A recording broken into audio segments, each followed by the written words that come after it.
Hello, welcome to Betfair's Cricket Trade Talk Ashes edition, episode 2. I'm Tom Haylock, joined by Darren Parkin. What a first test match it was, Darren, as I welcome you in. How are you, mate? Going well, yeah. The late nights are well and truly worth it if that's the finish we end up getting. I think for those that stayed up till 4 a.m, that vindication for what happened nearly 20 years ago at Edgbaston, a remarkably similar test match, and such a great start to the series for the Aussies, given that England have to win 3 test matches, or they have to win the series to retain the Ashes. A draw is good enough for us.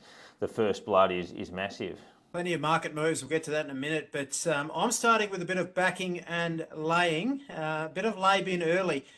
I'm putting Ben Stokes in the lay bin, Darren. Controversial, but it's because I actually have respect for him and I'm almost beginning to like him, and that's in the lay bin. The way he spoke after the game, it's hard not to like him, at least respect him, Darren. Yeah, I think the way he kind of said, swings and roundabouts, I was the hero in the last series, and Nathan Lyon, dropped the ball on the run out, and now I've dropped him, and that's the way it goes. And even his positive attitude to the game, I think the tactics are England's best chance of winning the series. I think we're probably pound for pound the better side. And I think his aggression, in a lot of ways, is keeping them in it. So you're right. I think there's been a few Englishmen that have had that title. Andrew Flintoff was one. That it's kind of like, well, we don't want to like you, but we do. And that's almost the biggest mark of respect you can give someone, that doesn't play for Australia. Correct. Speaking of liking people, Robinson, he's in the lay bin. Sucker lemon. Where do you sit? You're backing or laying his send-off, Darren? Look, I don't mind that level of banter. The issue I had with it was that Khawaja's on 144 or something like that. So I don't mind the sledging of players, and we've seen that for 100 years. But for me, you pick your moments. You don't pick to sledge a bloke who's dominated. It reminded me of the women's T20 World Cup final when 𝗬𝗎 Healy made 71 off 35 balls, and then the Indians gave her the send-off of the century when they got her out. I'm like, well, she just ripped the game away from you. So I'm not sure of the merits of it. I actually had the chance during the week to catch up with Angus Fraser, former English fast bowler, played 12 Ashes tests, took 177 wickets in his career, and he made some comments on the Ollie Robinson sledge, saying that he copped a fair bit worse than that during his playing career. Becomes a really good sort of media story, doesn't it? I mean, Merv Hughes and Steve Waugh sort of said worse things to me when I left the field on numerous occasions, and I'm sure I've muttered things under my breath having got someone out in the past type of thing. So everything now is picked up. You've got sort of stump microphones, you've got people sort of lip reading and things like that. It's so as a player, but I don't get involved in the explanation of it. Almost sort of, I said it, I'm aggressive. I want to sort of I don't know. You're in the heat of a competitive situation, but you don't need to go into any deeper than that to start sort of justifying it and sort of bringing other players from the past back into it. I mean, I don't think you're going to win that battle, because you do can make yourself look a little bit childish at times. Really, just sort of, you're out there, you're playing, you're competing. Things are said. Move on, as long as it's not sort of in any way sort of derogatory or defamatory, then. But if it's just you telling someone to F off, that's been said to me a lot of times on a cricket field. Yeah, I kind of agree with that. That I think bringing Ricky Ponting into it and talking about all these other players that sledged is a little bit different. I think, in the moment he's fired up, fair enough. He even said that after the match, saying, look, if you can't handle that, you can't handle the game. And I think that's okay. It's just when he goes a step beyond that it probably became a little bit silly. I'm kind of with you. I don't see a problem with it, as much as the media probably did. More his comments around number 11 batsmen and the way he carried on. I for one, get carried away in the heat of the moment on a cricket pitch, and it's an Ashes. It's the first Ashes test. I don't mind a bit of fire in the belly and a bit of white line fever, but he saw a bit of egg on his face come the last day with the 3 number 11 batsmen getting him over the line. Darren. Yeah, exactly right. I think Nathan Lyon cleaning him up a little bit towards the end. He just didn't have the pace. I mean, he's had a very good record. He averages something like 21 with the ball in Test cricket. So he has backed it up, and he's probably been their best bowler in the last year. But that's just the way it goes. If you make those comments and then you end up losing, you have egg on your face. But that's it, really. It's egg on your face. I hope they continue to bring the aggression. Some days it'll work, some days it doesn't. I don't think you can refrain from saying something in the event that you might lose 3 days later. I think that it's okay to rock the boat a little bit. Don't mind it. Broad's perfect at it. He's been doing it for years. A couple of other things. I'm laying the commentary. Is that fair? I couldn't stand how negative they were on Australia were ahead of the game for much of the game. We got sent into bat, lost the toss, Australia, which was crucial in the outcome of the match. If Australia win the toss, I think they win more comfortably. But Australia will learn from the tactics. They'll learn from Bazball. It was the first day they've ever faced Bazball, the tactics and the challenge they saw. But the negativity from the commentary team was ridiculous. Kevin Peterson, I'm backing the great man, 𝗃𝗃𝗃𝗃, who everything he does, I love, but he showed KP who's boss. That was quite funny. But have you got any other backs and lays? I've got a couple more, Darren. Yeah, well, Ricky's one of the best, I think, experts across any sport that's transitioned from playing into commentary. I mean, without digressing too much, I think 𝗵𝗺𝗀𝗡 Hewitt in the tennis and even Ian Thorpe at the Olympics are probably the two that were with him. But yeah, for a game that was at worst 50-50, it felt like the game was really tight the whole way through.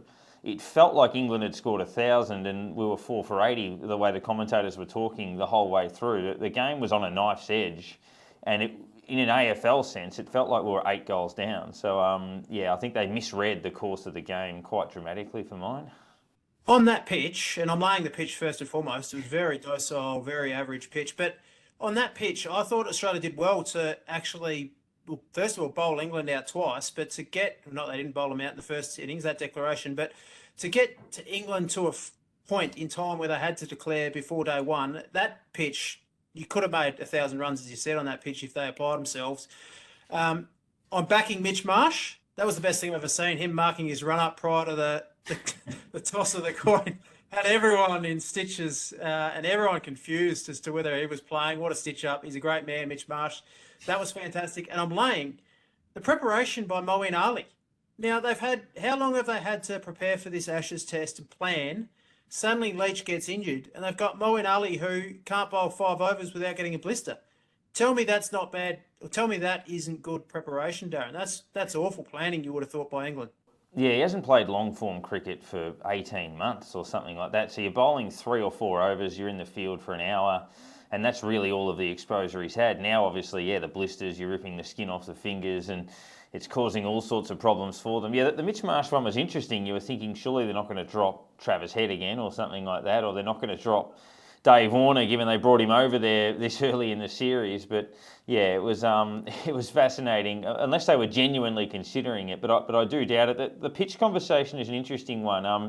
That was another one I put to Angus Fraser. Now, obviously, Jimmy Anderson is a legend of English cricket, but he came out and smacked the pitch afterwards, saying, "Look, that'd be me done for the series if they roll out pitches like this. It's not going to suit me at all." And we'll hear from Angus Fraser now, kind of saying basically that it's not all about you, Jimmy. England have got tactics in mind, and you've got to respect what they're trying to do.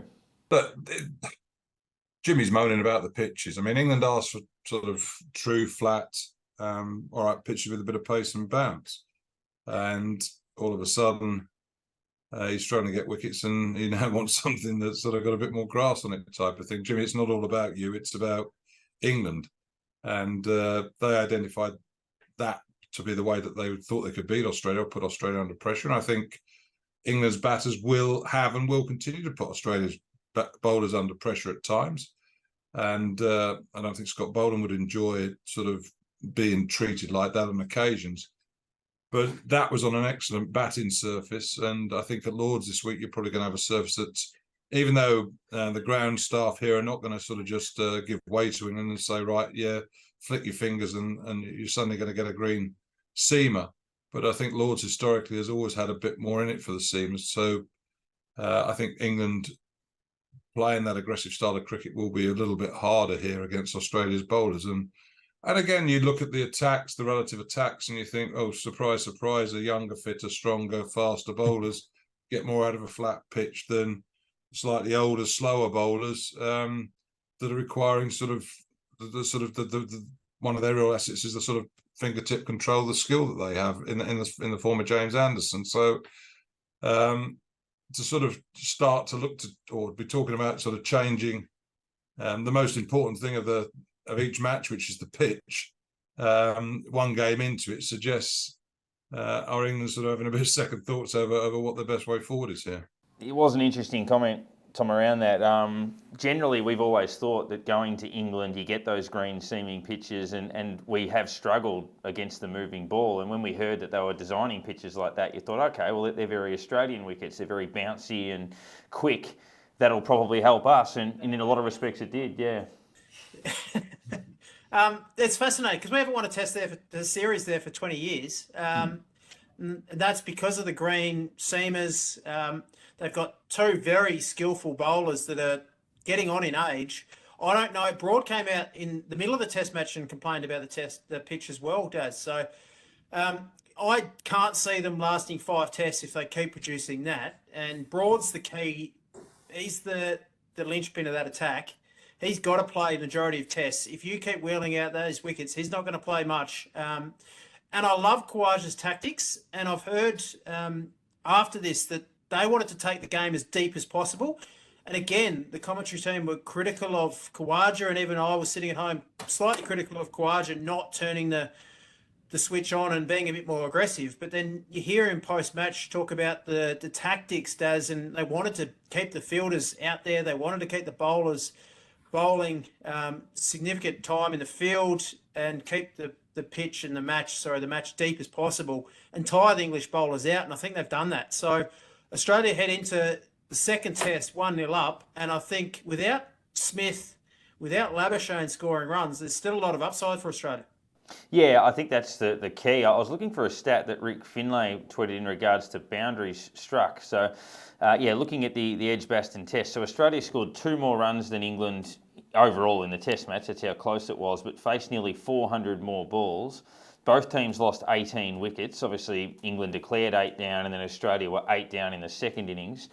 Australia's strike rate was 53, England's was 76, but Australia hit more boundaries. They hit 4 more sixes and 3 more boundaries. So obviously the key for England was running between the wickets, but statistically such an even game. England scored quicker, but they both ended up in the same position, and Australia built a few more partnerships through it. So yeah, and that to me is probably the key linchpin for us in the series, is that Steve Smith missed out, who monstered England last time, and Marnus, who got a little bit injured in the nets during the week, but he's a guy that launched his career in England, and it feels like that gives us a little bit more scope to work our way through the remaining test matches, particularly at a venue like Lords, where both of those batsmen mentioned have monstered England on the last tour.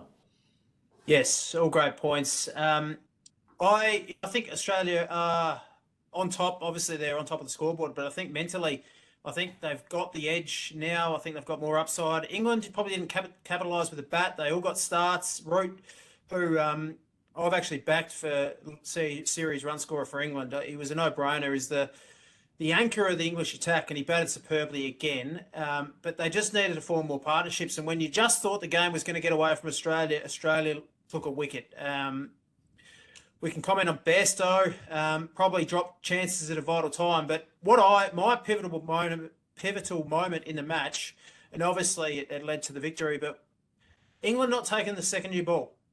They bowled Root an extra over. Cummins said, "This is my opportunity to score." It was great leadership. He took 14 off that over without England taking the second new ball. Suddenly England, 6 or 7 players came in. They were tossing up what to do. There was a lot of conversations during the innings, which is unlike baseball. It's all been about Ben Stokes being in charge and knowing what to do and having clarity. Suddenly there was confusion, and it was all on the captain Cummins, who took that moment and won us the match. Yeah, he did. And you look at some of those points of difference. So Lyon clearly the superior spinner, and Carey proving to be superior with the gloves. Obviously, Bairstow made 78 in the first innings, and he's going to make some runs, and perhaps even more likely than Carey to make runs, even though Carey was okay throughout the series with the bat. But that is a major factor in it. And Yeah, obviously England took that 8th wicket with Joe Root, and if you look at his match, 100 in the first innings, 40-odd in the second, takes a wicket, takes a catch.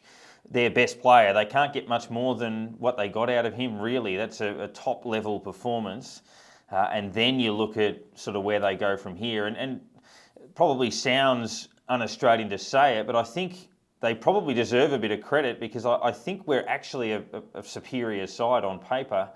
And their tactics actually work them into the contest a little bit. And I think their only chance of winning the series is to play on the edge with that level of aggression. You spoke about the starts, and I think Harry Brooks showed that he could handle it, 32 and 46. We seemed to frustrate him a bit in the second innings, and then he went for one on the edge of a break and got himself out. Pope 30-odd in the first innings, Crawley 60 in the first innings, Stokes 40 in the second innings. It was really only Joe Root with that 100 and maybe Bairstow with a 78 that got any level of momentum through the innings. So I think on the most part their tactics actually worked and they probably should have won, but the fact that they didn't, I feel there's more upside in us from here. So yeah, so I think on that part it's even more positive signs for us that they did it quite a bit right and it still wasn't enough. We'll talk about the teams in a minute, but Duckett, they worked out. They nicked him up a couple of times. They bowled wide of off stump, and he just can't leave the ball. So Australia got on top of Duckett there. Let's have a look at some markets and some movers before we talk about the teams and our best bets, Daz.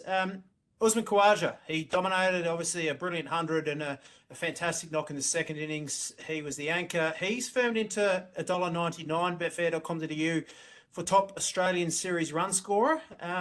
I'm against him there. I'm happy to lay him here. He's obviously in a commanding position, but you won't throw up pitches like that all series. And I think on green tops, you can put a pen through a lot of opening batsmen, Darren. So I'm looking against that bet there. He was the big mover. Series wicket taker, Lyon, obviously had a great match. He's in at $2.50. He firmed. Pat Cummins, $5.50. Top England run scorer, well, it's all Root now, $1.53, Daz. Yeah, and overall for the series run scorer, he opened at 620. He's now 250 to lead both sides in runs. And given Steve Smith, his main rival's probably 140 runs behind him at this stage, that's still a pretty good bet because Joe Root's had an amazing 18 months and he's clearly the most stable of their options. Yeah, Nathan Lyon, he got into $1.70 straight after the test, so he's eased out a little bit to closer to $2 now. He did take 8 wickets in the first test in 2019 and tapered off a little bit, but he's such an important part of that attack that I think he'll be okay and certainly right in the mix, particularly if Australia rotate their quicks. I think Cummins will play every match, but we'll talk about the squads a bit later on. It's probably unlikely that Hazlewood and Boland play every test match from here. You think Stark will sort of pop in and out of the side, possibly even as early as this test match. So yeah, there's a bit to like in that, but even that head-to-head market, which we'll sort of touch on, Lords is not a draw pitch. I think it's been about 30 degrees most days in England over the last couple of weeks, and the way England play, with the pace that they move the game at, having both sides beyond $2, I think you can probably forget about the draw with Australia 224 and England 270. And the other key factor in that is Australia have only lost one test match at Lords since 1930. So that's one test at Lords in 93 years. So good signs for us and very good signs for a result, I would think. Yeah, and the series winner, we're called Trade Talk for a reason, Darren. I recommended Australia. I think everyone was on board backing Australia to win the series and to retain the Ashes. So series winner, Australia with $2. I took a piece of that. They're into $1.54. Now you can trade out. We are Trade Talk, so you can win either way. Doesn't matter what happens from here. The other one is to retain the Ashes. It was $1.60 Australia. I was happy to take that bet into $1.28 now. So we're in a good position there, and you can trade your position. Also, Australia 3-1, Australia 3-2. I took both of those two. They firmed a little bit as well on the back of the result. I agree with you. We'll get to best bets in a minute, but I can't see it being a draw. The teams. Do Australia go in unchanged? I think the batsmen will maintain the same, but I think Stark was probably more suited last test on a really flat, docile, slow wicket. He could have generated some pace and provided a bit extra. Boland was probably the worst of the bowlers. He is probably a bit predictable on pitches like that, but if we get a green top and it's looking that way, at Lords. He's going to be much better suited as well. Then you've got Hazlewood, who hasn't played a lot of cricket. Can he back up, Darren? Yeah. The interesting one you mentioned on the lineups is, I know it depends on matched volume in the market, but in the Australia high bat market, obviously you've got the usual suspects like Smith, Khawaja, Labuschagne and Head, but if anyone has a look at it now, they'd notice sneakily that Marcus Harris is actually shorter than David Warner. So whether that's to do with Marnus Labuschagne got hurt a little bit in the nets during the week, he should be okay, but that's probably in the event that he goes out of that side last minute for whatever reason. So just that market suggests that there is some caution around a potential change, as unlikely as that is. Obviously, Renshaw's in there about the $8 mark as well. So Australia's backup bats are Renshaw, Harris, technically Mitch Marshall, he'd play as an all-rounder, and Josh Inglis is over there as well, but he's a backup keeper, but could conceivably bat too. So that's probably just the interesting watch on what happens with that. But yeah, the Lords has that really unique slope. Obviously, Glenn McGrath used to just rip the place apart. So those bowlers with a little bit of height that use those angles well, maybe Mitchell Starc does come into play a little bit there. So I would think that Australia have that luxury of being able to rotate around their quicks. And as a point of difference, the other question that I put to Angus Fraser was around England's attack, and he made a very good point about their lack of cricket and how much of a disadvantage that is, in particular guys like Moeen Ali and even Ben Stokes, who only bowled a handful of overs. So we'll hear his concerns over their attack. I think not playing Wood was a mistake, and I suppose I've had sort of some concerns over England's bowling. I mean, and before the Test match, Anderson hadn't bowled for a month, 4 or 5 weeks. Robinson hadn't bowled for 4 or 5 weeks. Wood hadn't bowled for a period to 4 or 5 weeks. Stokes hasn't bowled for months. And Moeen Ali comes back having not played in a red ball match and bowled more than 3 overs and fielded for an hour and a half. So England's bowling is I say, a little vulnerable, a little fragile at the moment, just because there's a few unknowns there, and all of a sudden you are out there for a day and a half. You are out there for 130 overs, and that's going to test you physically. So you hear a couple of little rumours about sort of niggles to a couple of England's bowlers going into this, like Anderson and to Woods. So I'm not quite sure what the makeup of the team will be, but I would suggest if he's fit, then Wood needs to play. But everybody's had a week off. They should have recovered pretty well, and if there aren't any injuries, I don't know. It's. I mean, they've called it. I mean, although saying that, I mean, Moeen Ali's finger, if that is sore and obviously he's broken the skin or whatever, then that might be a challenge to him. But I don't think there'll be huge changes to the England team. There may just be the one bringing Wood in. Does he come in ahead of Anderson? But the trouble is, Anderson's record at Lords is pretty good, and he might sort of suddenly get some conditions to bowl in.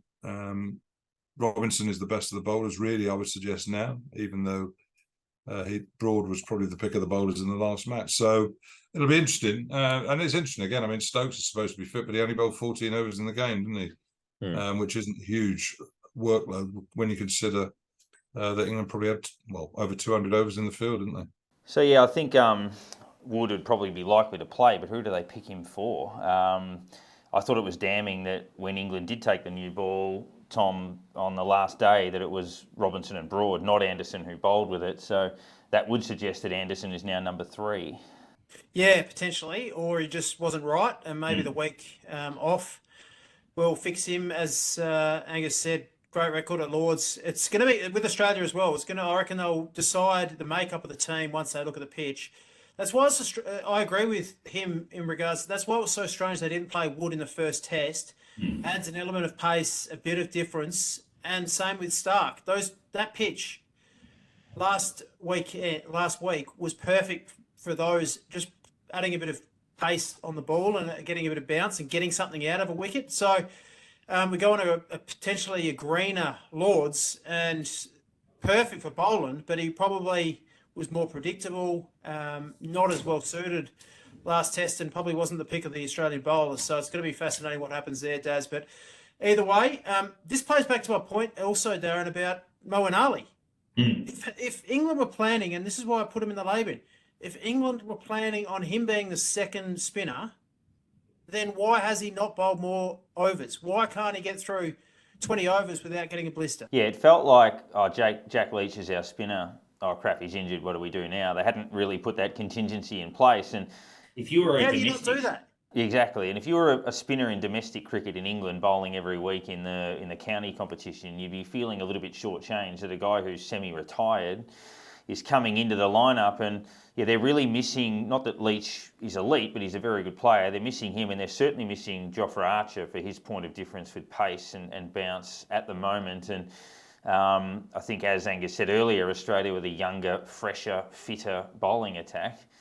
Generally going to get a little bit more out of the conditions, and I think that links into a number of other betting strategies, which we'll discuss a little bit later on in terms of even the way their batsmen approach it. Well, let's get to that, Daz. You can take the new ball. We'll get to the betting strategies. You've got the new rock. I'm just taking the boring old option. I've tried to find other ways in terms of top run scorers for England. I mean, I liked the look of Harry Brook at times. He played some nice shots, looked pretty comfortable, and then would then just play a loose shot. He's about 620 for top run scorer. Bairstow's got a good record against us and in good form at about $9. But I think England play with such a degree of aggression, and our bowlers create so many chances that they're always going to be a little bit vulnerable to nick out even in their 30s or 40s, and you've got to go with what's the safer bet. And Joe Root is technically their best batsman, in form he's their best batsman, and he's their most sensible batsman. So even at the 420, it's logical that he's going to be the hardest to get out. He's going to put a higher price on his wicket. I know he went out trying to hit Lyon out of the ground in the second innings, but he's still the safer bet for mine. First ball after tee, he tried to reverse ramp over. I still think he's safer. Like, even those decisions are going to be fewer and smarter. So I just can't go past Joe Root in terms of top runs for England. And as for Australia, I think the two that we didn't get value on in the first test, in Khawaja and Smith, I think certainly Smith in particular. I've got some concerns over, Labuschagne and Smith. I've got some concerns over Marnus's form, but I think Steve Smith now at $4 as opposed to the $2.80 or $3 or whatever he would have been in the first test, that's just better value. So he's not going to miss out twice. I'm with you there, Darren. My plays are more long-term, and I'm laying 𝗀𝗎𝗪 Khawaja top Australian series run scorer. I think now's the time to be against him and back others. History suggests, especially on pitches like we might get at Lord's, a bit greener, that the English and Australian opening batsmen are going to struggle a little bit, and I think that'll be the case. I don't think we'll get a pitch as docile, as slow as that, and Usman plays those conditions perfectly. So I think the pitch in the first test suited Nathan Lyon's spin, really brought him into the match. He bowled a lot of overs. So I'm also laying him for top series wicket taker, but more so backing Cummins. I think now's the time to jump on Pat Cummins at $5.50 for top series wicket taker there. I think he's a great bet there. Pat Cummins at $5.50, laying 𝗀𝗎𝗪 Khawaja. And if there wasn't a draw in the first test, I can't see how that's going to be a draw at Lord's on the second test. I'm laying, got down to as low as $4.80 at various points. I know there was some forecast showers around on Saturday, but the weather forecast isn't too bad. We lost some play in the first test, Darren. I can't see it being a draw. It's trade talk. We're going to get longer than $5.40 for the draw at some point. Lay that now. Back him later if you need be, but I can't see it being a draw, Daz. No, and as a sign that we might have them, so when I spoke to Angus Fraser, he actually works for Middlesex, who play at Lord's, and he was sitting at Lord's in his office looking over the pitch at the time that he spoke, and I asked him this question about the Lord's test, and that would probably suggest that the situation in the UK is a little bit grim. I think the upside is the fact that I'm in England, and full credit to England, whilst I think myself and I think a few people are a bit sort of, I wouldn't say wary, but of reservations about the sort of the Bazball sort of the sort of style of cricket and some of the sort of, I don't know, it flies in the face of how things have been done in the past, and almost anybody who dares to question sort of what they're doing, you're an old-fashioned, you're a dinosaur type of thing. Well, hang on, there's a reason why these sort of principles have served sides well. But I think England did get to Australia, so that's a real positive with the bat. I mean, you saw the fields that were set, which were very surprising to me. All right, you come out of the game and Australia win it, and I suppose the decisions there are justified. But to see sort of boundary riders in the first over is something strange. And in some ways, it sort of took me back a bit to 2005 with the fields that 𝗂𝗎𝗎 set, which was trying to cut off the boundary options for Matthew Hayden and people like that. And that obviously worked very well. But so, yeah, I think England, to be fair to them, they've walked the talk. They've sort of said they're going to play this brand of cricket. They've gone out there and played it. They've been bold in the declarations. But as I've sort of always thought, I mean, England can win the Ashes, no doubt, but Australia are the better team. And therefore, you sort of think that the better team will come through throughout a 5-test series. And it's suddenly set up for a huge game this week because England cannot afford to lose it. That is for sure. And I think there's probably going to be a result here. Lord's Test matches tend to produce results. So England somehow have got to... a couple of those batters have got to go on, but there again, you playing this style of cricket against good bowlers, chances are going to come along, aren't they? And the better sides take the chances, and England will look back on the fact that they missed 3 or 4 chances really to get some of Australia's batters out a bit sooner than they did. Yeah, so even they're conceding, Tom, that the Aussies have got their measure slightly, even though England are always a chance. That's a good sign. Yeah, I'm happy to weight my money more on laying the draw and backing Australia. If England win, I'll make a small profit, but that's how I'm playing the test match. Darren, you with Australia? Yeah, and I think, like we were saying before the start of the series, the score lines, the 3-1, 3-2, I think on the evidence of the first test, England should win a match in this series. You would think that they've got enough firepower. So I think those 3-1s, 4-1s, 3-2s that offered a lot more value rather than backing just Australia to win the series. I think we're probably going to get them, but I think they'll beat us somewhere. So, yeah, I think those score lines are the best way to play. Darren, I can't wait for it. It's going to be a lot of long nights again. Hopefully you don't have any meetings booked early Thursday morning, early Friday morning. Cancel those. Thanks for joining me on Trade Talk. We'll be doing it all again before every test. Thanks to Angus as well, Angus Fraser, who provided some great commentary and insight over in the UK. Daz, it's been a pleasure, mate. Thank you. Absolutely. Looking forward to Wednesday night. Obviously, Lords, it's the signature event in an English series.